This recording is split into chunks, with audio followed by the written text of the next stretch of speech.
हम ये चाहते हैं कि भैया दोषी जब अगर कोई हो तो उसे बख्शा न जाए, लेकिन निर्दोष अगर कोई हो तो वो भी बेचारा फंसे ना। आकांक्षा जी मतलब एकदम फ्रेंडली लड़की थी, एकदम बिंदास रहने वाली, सबके साथ घुल मिल के काम करने वाली। तो मुझे नहीं लगता है कि किसी को अगर पता चलता तो उनके अंतिम संस्कार में नहीं पहुंचते। भैया आकांक्षा दुबे की जिस तरीके से जो घटना हुई है उस घटना पर रितेश पांडे जी जाते हैं, घटना के जो घाट पर जहाँ पर उनको नष्ट किया गया वहाँ भी रितेश पांडे जाते हैं। इंडस्ट्री बहुत बड़ी है, भोजपुरी देखिए परिवार सब एक हैं आप लोग, लेकिन सिर्फ रितेश पांडे ही और अक्षरा सिंह ही क्यों जाते हैं वहाँ उस हीरोइन से मिलने? देखिए उसको हम लोग अंतिम संस्कार बोलते हैं सनातन में, ये जो मणिकर्णिका घाट पे हो रहा था। और हमारे सनातन ने, हमारे धर्म ने हमको ये सिखाया है कि आप किसी के अगर भले सुख में शामिल ना हो लेकिन उसके दुख में शामिल होना चाहिए। और मैं पता चला कि अंतिम संस्कार हो रहा है मणिकर्णिका पे। मैं उसी दिन मुंबई से आया था तो हमारा फ़र्ज़ था कि मैं गया, जाता और जाना चाहिए था और मैं गया। ये जो घटना हुई है भैया काफ़ी भोजपुरी इंडस्ट्री में शोक की लहर है और काफ़ी चौंका देने वाली घटना है। इस घटना के बारे में आप कितना चिंतित हैं और इस घटना के बारे में आप क्या कहना चाहते हैं? देखिए ये बहुत ही दुखद घटना है, ऐसा बिल्कुल नहीं होना चाहिए था। अपने आप को ख़त्म करने का निर्णय इस दुनिया का सबसे ख़राब निर्णय है, लेकिन कौन किस परिस्थिति में यह निर्णय लेता है तो ये गलत निर्णय। कोई भी दुनिया का कोई भी आदमी इसको सही नहीं ठहरा सकता कि अपने आप को ख़त्म करने का निर्णय सही है, कोई नहीं कह सकता। लेकिन अब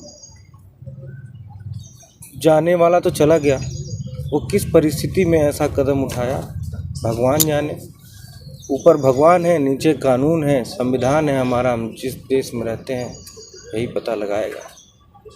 भैया उस घटना के पीछे समर सिंह का काफ़ी नाम आ रहा है जोर से, जो समर सिंह भी भोजपुरी इंडस्ट्री से आते हैं। आपको क्या कहना है आकांक्षा दुबे की घटना के बारे में कि अच्छी तरीके से इसका जांच हो? बिल्कुल, देखिए कानून अपना काम कर रहा है और ख़ास करके बाबा का शासन है, बाबा का राज्य है। यहाँ पे हमें नहीं लगता कि किसी के साथ अन्याय होगा, सबको न्याय मिलेगा। कानून अपना काम कर रहा है। अगर हम ये चाहते हैं कि भैया दोषी जब अगर कोई हो तो उसे बख्शा न जाए, लेकिन निर्दोष अगर कोई हो तो वो भी बेचारा फंसे ना। हाँ, दोषी हो तो ना बख्शिए, लेकिन निर्दोष भी अगर कोई हो तो वो बेचारा फंसे ना। हम बहुत सुनते हैं कि निर्दोष लोग भी फंस जाते हैं, तो ऐसा भी नहीं होना चाहिए। दोषी है तो उसे ज़रूर सजा दीजिए, मगर निर्दोष भी कोई फंसना नहीं चाहिए। मतलब निष्पक्ष जांच होना चाहिए। निष्पक्ष जांच। एक सवाल भैया, का भोजपुरी इंडस्ट्री में अभी भी एकता बाटे? क्योंकि भैया भोजपुरी को परिवार कहा जाता है लेकिन परिवार नज़र नहीं आ रहा है। किस तथ्य के आधार पे बोल रहे हैं आप ऐसा? जिस तरह से भैया उनके शव को जब अंतिम संस्कार के लिए मणिकर्णिका घाट ले जाया गया था, हाँ। तो वहाँ पे जब उनका अंतिम संस्कार हो रहा था तो 7-8 आदमी ही दिख रहे थे कहीं ना कहीं। देखिए अभी तो देखिए अभी मैंने देखा अक्षरा सिंह जी गई थी जी। और भी लोग मेरे ख्याल से जाएंगे, क्योंकि देखिए जो अंतिम संस्कार यहाँ पे मणिकर्णिका पे हो रहा था तो किसी को पता नहीं था कि किस टाइम में लोग शव लेके जाएंगे और वहाँ पे अंतिम संस्कार करेंगे। हम लोगों का तो मान लीजिए हम लोग बनारस में हैं, चारों तरफ हम लोगों के लोग हैं, तो हम लोग पता करके वहाँ पे चले गए।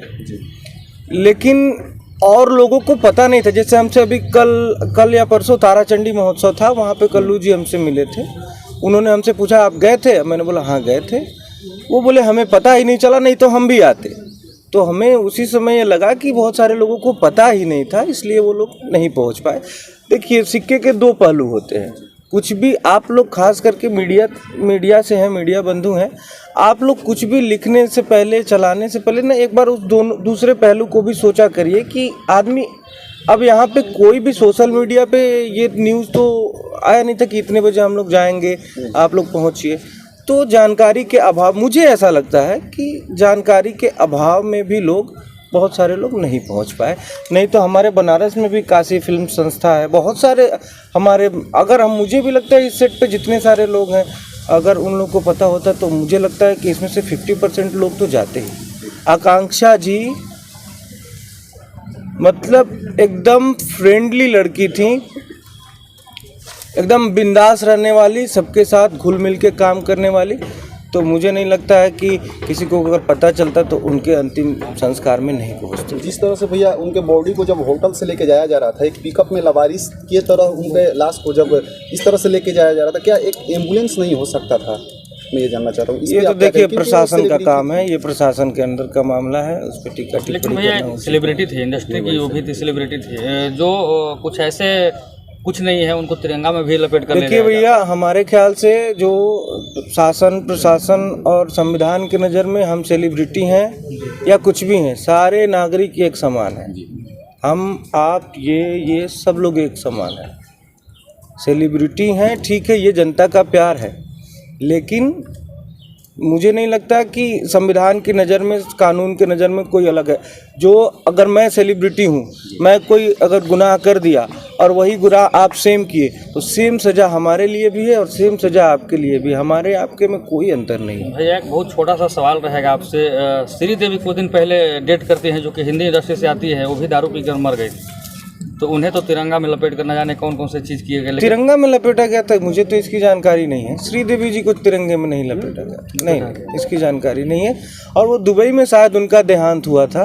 उनके पिताजी का भी अभी आर्थिक स्थिति सही नहीं है, लीवर भी पिताजी का डैमेज है और उस घर का काफ़ी स्थिति अभी खराब है, आर्थिक स्थिति।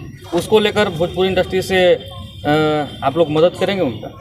हम लोग कल ही बात कर रहे थे, हमारे बड़े भाई हैं प्रिंस पांडे जी, उनके साथ हम लोग बैठ के बात कर रहे थे कि अगर ऐसी कोई बात आती है कि आर्थिक सहायता उस परिवार को ज़रूरत महसूस होती है तो हम लोग ज़रूर उस परिवार के साथ खड़े रहेंगे।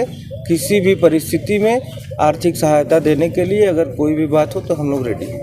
आकांक्षा दुबे जी के माता जी का आरोप है कि भोजपुरी इंडस्ट्री एकता की बात करती है, परंतु उनकी एकता अभी दिख नहीं रही है, नज़र नहीं आ रही है। अब देखिए, इसके बारे में मैंने बताया, एकता तो है भोजपुरी इंडस्ट्री में, क्यों नहीं एकता है। हम लोग एक परिवार के हैं और ज़्यादातर भोजपुरी इंडस्ट्री में काम करने वाले लोग या तो उत्तर प्रदेश से हैं या तो बिहार से हैं।